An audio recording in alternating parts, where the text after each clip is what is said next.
Donc notre association s'appelle les Jardins de Fontimar. On est parti d'un constat, c'est qu'il y avait des points qui nous alarmaient au niveau de tout ce qui est agriculture sur l'île.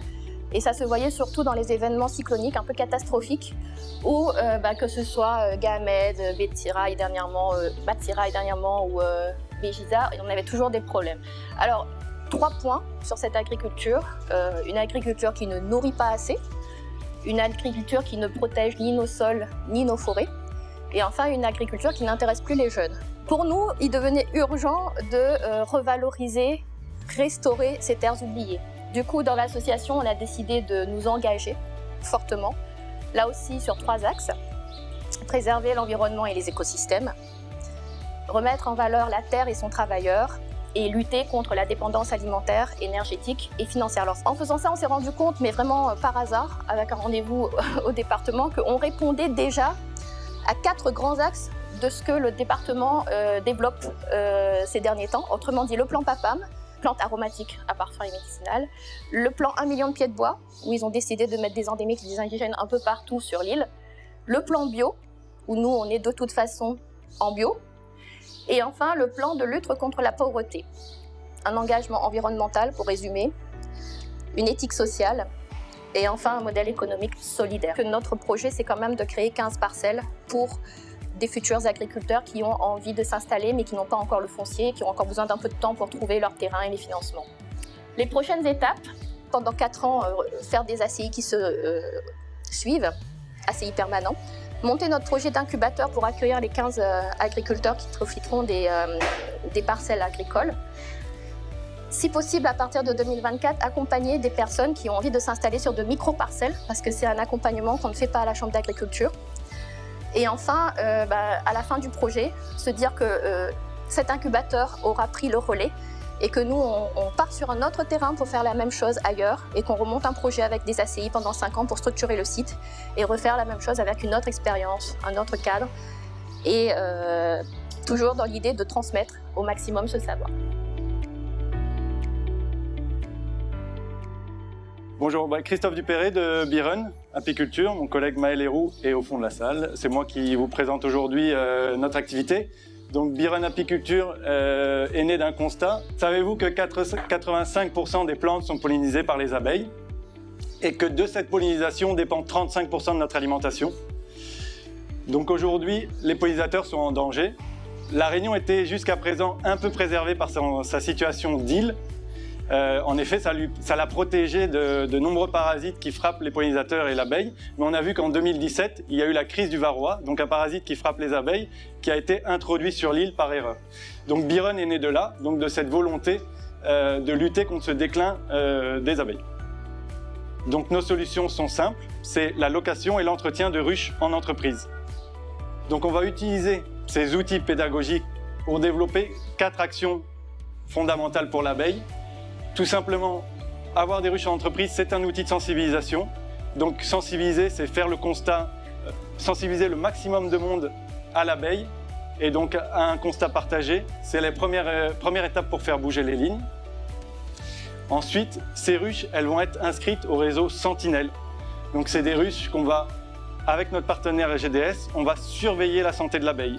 Donc on va avoir un maillage de ruches sur le territoire, qui veut dire qu'il y a encore beaucoup de parasites qui ne sont pas présents sur l'île, comme le petit coléoptère, la loque américaine. Donc avoir des ruches en entreprise, ça nous permettra, avec une gestion particulière, de surveiller l'introduction de ces parasites. Aujourd'hui, les apiculteurs, ce sont les gardiens des abeilles. Et enfin, ce réseau de ruches à l'échelle du territoire, on souhaite équiper nos ruches de ruches connectées, pour permettre une biosurveillance à l'échelle du territoire. Donc voilà, d'un simple outil et d'une simple implication d'installer des ruches en entreprise, on a 4 actions, 4 leviers pour participer à la préservation des abeilles, des pollinisateurs et de l'environnement à La Réunion.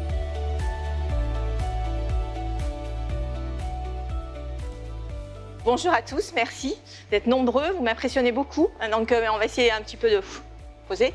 Je suis ravie d'être parmi vous.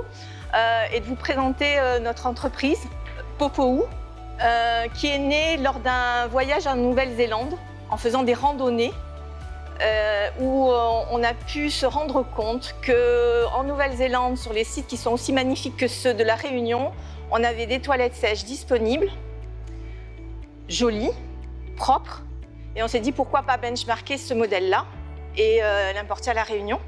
C'est le constat qu'à La Réunion comme ailleurs, il y a un manque d'eau. À La Réunion, l'Office de l'eau constate que depuis 3 ans, on cumule les manques en ressources d'eau. Il faut dire aussi qu'on envoie de l'eau potable dans nos toilettes, à peu près 20 à 30% de notre eau potable part dans les toilettes. Et il y a aussi le constat qu'on va manquer en 2040 d'une ressource importante pour l'agriculture qui est le phosphore. À partir de ces constats-là, notre entreprise va offrir une alternative pour combler ces besoins-là en partie, pas totalement, mais en partie. Et donc, on s'est fixé l'objectif d'éco-concevoir des toilettes sèches dans une logique et une approche solidaire et sociale et d'économie circulaire, de faire une valorisation des toilettes sèches et des urinoirs sans eau. Donc, vous verrez sur notre petit stand un exemplaire d'urinoir sans eau. Donc, notre activité va s'axer sur 3 axes majeurs. L'éco-conception, la maintenance, installation, c'est un axe, la valorisation et la sensibilisation. On a prototypé en 2021 un modèle à partir de boîtes palettes, ossature boîte palette, bardage boîte palette, ce qui nous a permis d'évoluer vers une version 2 de ce modèle-là, qui est déjà en vente et qui a déjà été vendu, qui est destiné aux chantiers d'insertion, aux particuliers, là où il n'y a ni eau ni électricité. Et on est déjà en cours de sensibilisation, puisque quand on a livré notre prototype sur le chantier d'insertion dans Grain de Couleur à Saint-Paul, on a sensibilisé les usagers à l'assainissement écologique pour qu'on était engagé sur cette thématique-là.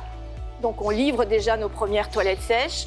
On est en recherche pour valoriser les urines, pour installer la filière valorisation des urines. On est en recherche aussi d'un site pour installer le prototype toilettes sèches pour les collectivités. Et on souhaite vraiment pérenniser l'activité pour en faire une activité économiquement viable.